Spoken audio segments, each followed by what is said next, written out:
ஓம் சாய்ராம். என் அன்பு செல்லமே, என்னுடைய அழகான தங்கமே, மன உளைச்சல்களுக்கு ஆளாகிவிட்டாய். மன உளைச்சல்கள் என்றும் வேண்டாம். நிறைய நல்ல விஷயங்கள், நிறைய அற்புதமான விஷயங்கள் எல்லாம் காணப்போவதுதான் உன்னுடைய வாழ்க்கை. எல்லா பொழுதுகளிலேயும், எல்லா விதமான விஷயத்திலேயும் உங்களுடைய வாழ்க்கைக்கு நான் என்றும் எப்பொழுதும் துணையாகவே இருப்பேன். நீங்கள் நினைப்பது போல இல்லை வாழ்க்கை.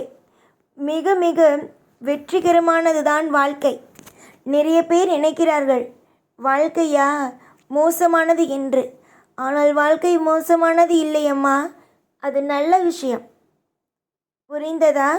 இன்று சில விஷயத்தினால் நீ கலங்கி நிற்கிறாய்.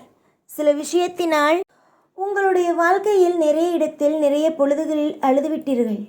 ஆனால் நீங்கள் இப்பொழுது ஒரு இடத்திற்கு கிளம்ப வேண்டிய தயாராக இருக்க வேண்டும். உங்களுடைய வாழ்க்கையில் மிகப்பெரிய ஒரு விஷயம் நடக்கப் போகிறது. இது பயமான விஷயம் அல்ல. முதலே சொல்லிக்கொள்கிறேன், இது பயமான விஷயம் அல்ல. ஒரு நபர் செய்ததற்கான தண்டனை தான் இது. சரியா? ஆனால் நீ இதை அலட்சியமாக எடுத்துக்கொள்ளும் பொழுது உங்களுடைய வாழ்க்கையிலும் இது பிரச்சனையாக வந்து விளையும். என்ன சாய் சொல்கிறீர்கள்? கொஞ்சம் புரிவது போலவே சொல்லுங்களேன். எனக்கு நீங்கள் சொல்லும் பொழுதே பயமாக இருக்கிறது.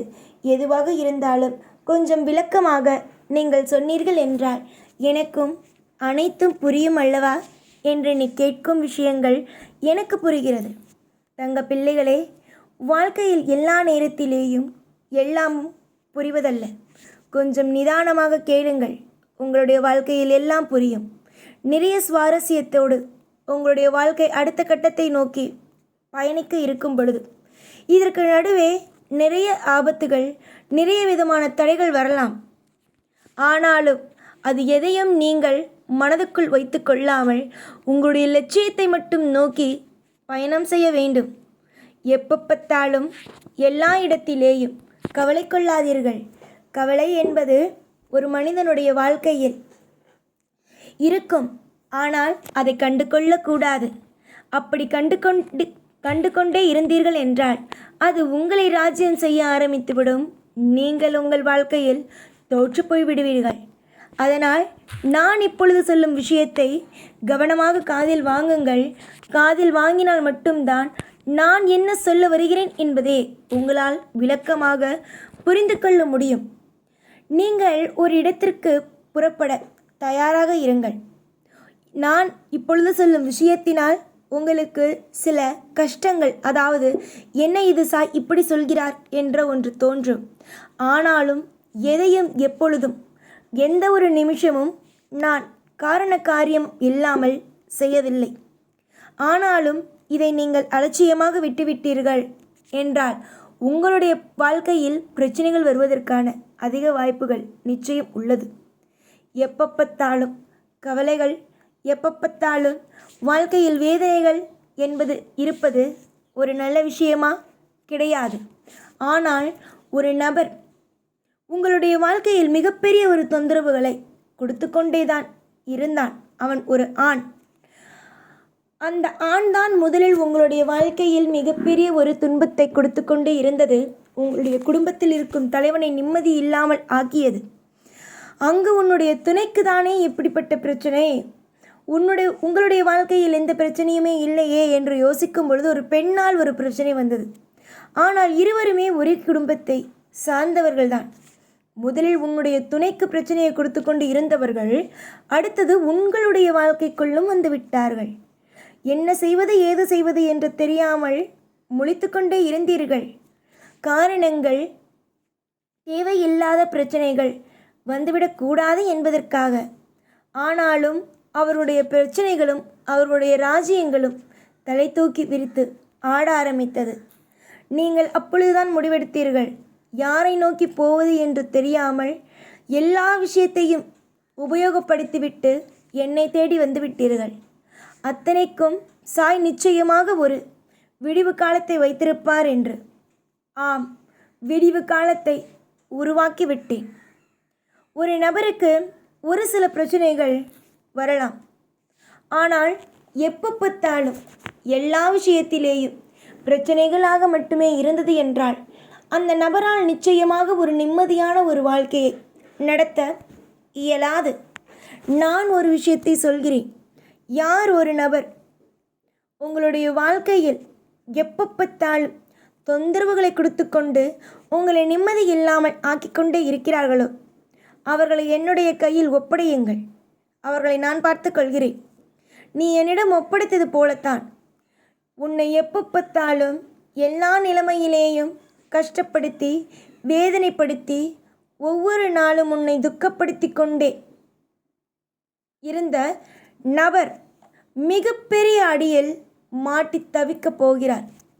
அது என்னவென்பதென்றால், உயிர் இருக்கட்டுமா இல்லை எப்படி இருக்கட்டும் என்பது எல்லாம் நான் முடிவு செய்தது.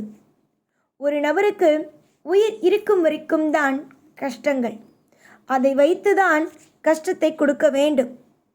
எடுத்த உடனேயே அவனுக்கு வேறொரு விஷயத்தை கொடுத்து விட்டேன் என்றால் அவனுக்கு எந்த வழியும் தெரியாமல் போய்விடும். ஆனால் நான் இப்பொழுது செய்ய போவதோ உயிரோடு வைத்து வைத்து வைத்து வைத்து கஷ்டத்தை கொடுக்க போகிறேன். காரணம், உன்னை அப்படித்தானே அந்த நபர் கஷ்டத்தை கொடுத்தார்கள்.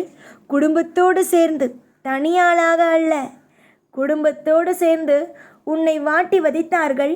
நீ எப்பொழுதும் எல்லா நாளும் நீங்கள் நிம்மதியாக இருக்கக்கூடாது என்று நினைத்தார்கள். அவர்கள் நினைத்தார்கள். ஆனால் உனக்கு தீய விஷயங்கள் அனைத்தையும் செய்தார்கள். ஆனால் அனைத்திலும் இருந்து உன்னை காப்பாற்ற நான் தான் இருக்கிறேன். உங்களுடைய வாழ்க்கையில் அவர்கள் என்னென்ன கொடுமைகளை கொடுத்தார்களோ, என்னென்ன விதமான காயங்களை கொடுத்தார்களோ, அதை அப்படியே அதைவிட 2 மடங்காகவே நான் திருப்பி அவர்களுக்கு கொடுக்கப் போகிறேன். நீ கொடுத்திருந்தால் கூட இந்த வழிகள் எல்லாம் இருந்திருக்காது. ஆனால் நான் கொடுக்கும் வழிகள் மிக மிக மிக மிக மிக மிக கொடூரமாகவே இருக்கும். எல்லா விதத்திலேயும் எல்லா நொடியிலேயும் வாழ்வதா வேண்டாமா என்ற ஒரு சித்திரவதைக்கு அவர்களை நான் கொண்டு வருவேன். அதை உன்னிடம் வந்து அவர்களே சொல்லும் அளவுக்கு நான் கொண்டு வருவேன். எல்லா விஷயத்திலேயும் பொறுமையோடு இருக்கிறேன். எல்லா விஷயத்திலேயும் எல்லா நேரத்திலேயும் பொறுமையோடு இருக்கிறேன் என்று நினைக்கக்கூடாது. சாய், ஒரு நபருக்கு தண்டனை கொடுக்க வேண்டும் என்று நினைத்து விட்டேன் என்றால் அவனுடைய வாழ்க்கையை யாராலும் காப்பாற்ற இயலாது. அதே மாதிரிதான் உன்னுடைய குடியை கெடுக்கலாம், உன்னுடைய வாழ்க்கையை கெடுக்கலாம். எல்லா விதத்திலேயும் உன்னுடைய குடியை கெடுத்து சந்தோஷமாக இருக்கலாம் என்று எண்ணியவன் குடும்பத்திற்கு மிகப்பெரிய மரண அடிகளானது விழு காத்திருக்கிறது. நீ அதனால் எந்த நிலைமையிலேயும் எந்த பொழுதுகளிலேயும் கவலைப்படாதே. நீ ஆள பிறந்தவள், ஆழ்வாய். எல்லா விதத்திலும் சந்தோஷத்தை ஆழ்வாய். நிம்மதி கிடைக்கும் எப்பொழுதும், எல்லா நாளும். என்னால் உனக்கு அனைத்து விதமான நன்மைகளும் நடக்கும். துரோகங்கள் துரோகங்கள் துரோகங்கள் என்றே வாழ்ந்த உன்னுடைய வாழ்க்கையில் இனி வெற்றிகள் வெற்றிகள் வெற்றிகள் என்றே வாழ்வாய்.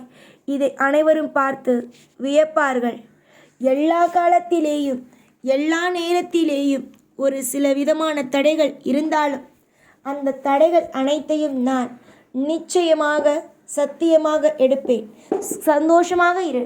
ஓம் சாய்ராம்.